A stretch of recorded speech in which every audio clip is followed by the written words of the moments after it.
దేశ ఐక్యత కోసం బ్రిటిష్ పాలకులకు వ్యతిరేకంగా పోరాటం చేసిన అమరవీరుడు అష్ఫాకుల్లా ఖాన్ 125వ జయంతి సభలను విజయవంతం చేయాలని ఆప్కీ ఆవాజ్ రాష్ట్ర కార్యాలయంలో ముఖ్య కార్యకర్తల సమావేశం నిర్వహించారు.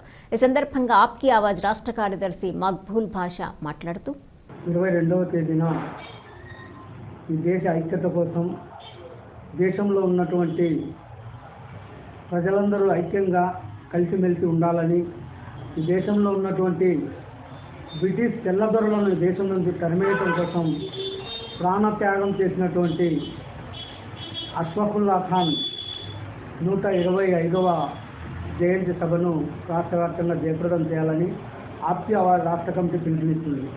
ఈరోజు జరుగుతున్నటువంటి పరిణామాల్లో దేశంలో ఉన్నటువంటి లౌకికవాదులందరూ ఏకం కావాల్సినటువంటి పరిస్థితి ఎంతో అవసరం ఉంది. దీంట్లో ప్రత్యేకంగా గత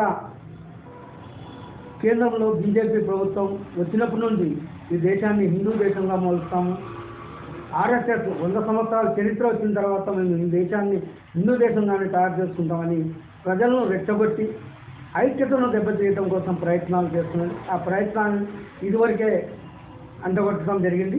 అలాగే ఈరోజు ఉన్నటువంటి లౌకిక ప్రజాస్వామ్యవాదులందరూ ఏకం కావాలి. అందరూ యువత, ముఖ్యంగా యువత ఈ దేశంలో జరుగుతున్నటువంటి మతోన్మాద దాడులకు వ్యతిరేకంగా పోరాటం చేయాల్సినటువంటి అవసరం ఎంతో ఉంది. దేనికంటే ఆ రోజు ఎప్పుడో 1927న ఈ దేశ ఐక్యత కోసం, ఈ దేశంలో ఉన్నటువంటి ప్రజలందరూ ఐక్యత కోసం బ్రిటిష్ వారిని దేశం నుంచి తరమేయటం కోసం ఉరితాడును తిరునవ్వుతో ముద్దాడినటువంటి వ్యక్తి అష్ఫాకుల్లా ఖాన్.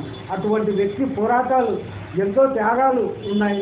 ఆయన త్యాగాన్ని మర్చిపోకూడదంటే అందరం ఏకమై ఈరోజు దేశ ఐక్యత కోసం పనిచేయాల్సిన అవసరం ఉంది. అందుకని ఈ నెల 22వ తేదీన జరుగు జయంతి సభలను ప్రతి ఒక్కరు జయప్రదం చేయాల్సినటువంటి అవసరం ఉంది. ఇంకొక విషయం, ఆప్కీ ఆవాజ్ ఇదే నెల 26వ తేదీన ఆప్కీ ఆవాజ్ మాజీ రాష్ట్ర అధ్యక్షుడు కామ్రేడ్ మస్తాన్ అలీ గారి వర్ధంతి సభ, 5వ వర్ధంతి సభ కూడా నిర్వహిస్తున్నాం. ఈ సభను ప్రతి ఒక్కరూ, ఈ 2 సభలను ప్రతి ఒక్కరూ జయప్రదం చేయాల్సిందిగా కోరుతున్నాను. నా పేరు మక్బూల్ బాషా, ఆప్కీ ఆవాజ్ రాష్ట్ర కార్యదర్శి, కడప.